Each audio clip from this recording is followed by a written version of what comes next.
Hello and welcome to our first Mindful Monday of 2023. And so if it's your first time here, please feel free to put where you're watching from, whether you're live or watching the replay, in the comments. If you have any questions, any future topics you'd like to hear us cover, you can also put those into the comments. If you type the word mindful, you'll be getting a link to follow us, to follow the link, so that you can get our freebies and be a part of our Mindful Monday PDF, which is a weekly newsletter that includes a little printout of everything we cover here today. And so to begin, we're going to be talking today about how to make goals and intentions that come true or that really last. Everybody talks about making New Year's resolutions. And the truth of the matter is that resolutions rarely work. About 80%, they say, are abandoned before February 1st. So how come? They say that when we make a resolution, they're not usually very realistic. They tend to be kind of vague, and they may or may not fit your true wants, needs, desires, values, etc. And they're often short-term fixes to what we consider to be a problem state. And also, a resolution would require readiness to change, and sometimes we haven't made the necessary steps to be ready for that actual change. So resolutions are more like short-term goals that are sometimes not very well thought out or planned. They're meant to fix a problem, shall we say. And if we move to intentions, on the other hand, it's a subtle but an important difference, because intentions are more like deliberate actions based on goals and values to achieve the things you want to achieve. So some of the things to consider when forming intentions or goals is what words or phrases do you most identify with or align with? And it could be your values as well. Values are very important when it comes to creating intentions. And then what are the things that matter the most to you?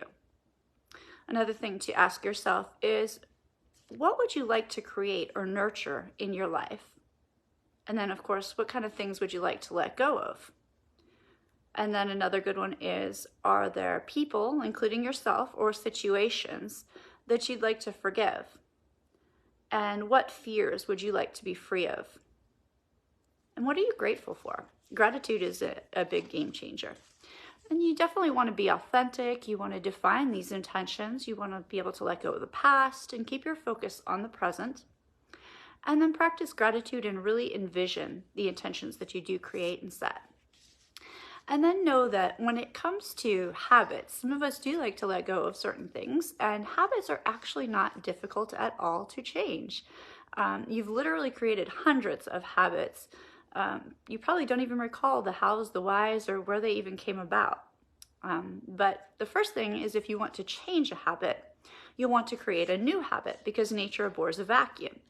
And so the best way to do this is to pick a very small action step, like walk 1/3 more than what I currently do, as opposed to get more exercise, or perhaps eat a smoothie 3 times a week for lunch instead of eat healthier in general. And so then you'll want to attach this new action to a previous habit. So for example, if you already briskly walk 30 minutes 3 times a week, you can simply add 10 minutes to that walk each time, and then you're going to achieve your goal or your intention of walking 1/3 more than you already did. You could also consider things like taking the stairs instead of an elevator, and that's not going to take much time out of your day. You definitely want to make this new action very easy to achieve for a while. They say it takes 21 to 28 days for a new habit to actually become routine. And so you'll want to utilize this and make it very easy for yourself at first. You can always add on later. You can change 1/3 more to, whatever you want after you get into the routine of that. And then you can utilize little sticky notes as reminders for yourself or to cheer yourself on. You can celebrate your success as well. And then you'll want to change your self-story.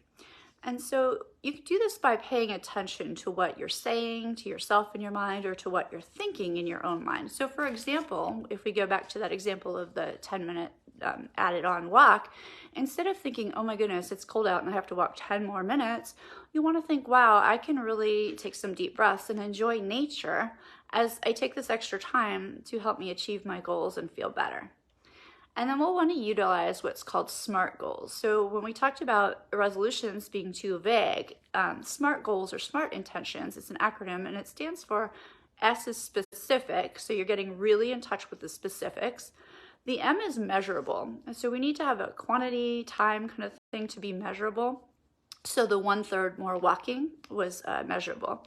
A, it stands for achievable. It has to be something that is achievable, meaning you're not going to run a marathon tomorrow if you don't walk at all right now. So you want it to be achievable.